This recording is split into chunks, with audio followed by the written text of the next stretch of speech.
Russell, this week's title for Business in the New Economy, somehow I felt this was being directed at me. Are you becoming obsolete?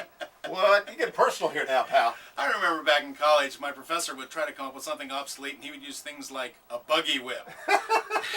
Today, do you know that Kodak no longer makes Kodachrome film? They no longer make that film. It's been years since they've made that film. Do you remember the sound of a dial-up modem? Oh my gosh. You know, we don't even hear those things anymore, and those aren't that old. In fact, AOL was the leader in the industry, and they used to send you a disc for free hours on the internet every couple of months.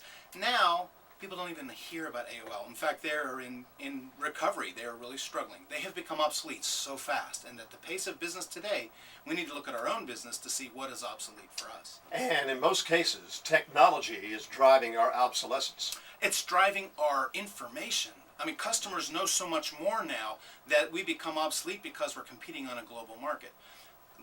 As a business owner, when was the last time you looked at your products and services to see if your customers see them as obsolete? We may not, because we're very comfortable with them. Maybe we've been using them for a number of years. How do our customers see them? I see a lot of people hiding their ills in the down economy, saying it's the economy, when in fact they've become obsolete.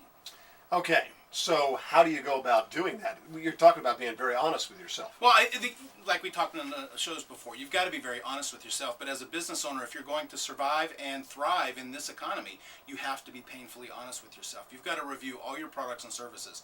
How can you update them? How can you freshen them? What about your marketing strategies? Old Spice was something my grandfather used to wear. And there was a whole generation that said, we don't want any part of that. They've come up with these newfangled ads to reach a new generation with some new products, but they've completely repackaged their company just in their marketing. So you got to constantly experiment. Constantly experiment. Try new products, try new services, try new marketing, try new ways to create the buzz that we talked about last week. You've got to be able to really just change your business, because if you don't, you will become obsolete so quickly, it'll happen before you really know it. In the new economy today, you have got to be in front of the curve from your competition and make sure you're offering things your customers really want to have. And that's how you're going to make it in the new economy.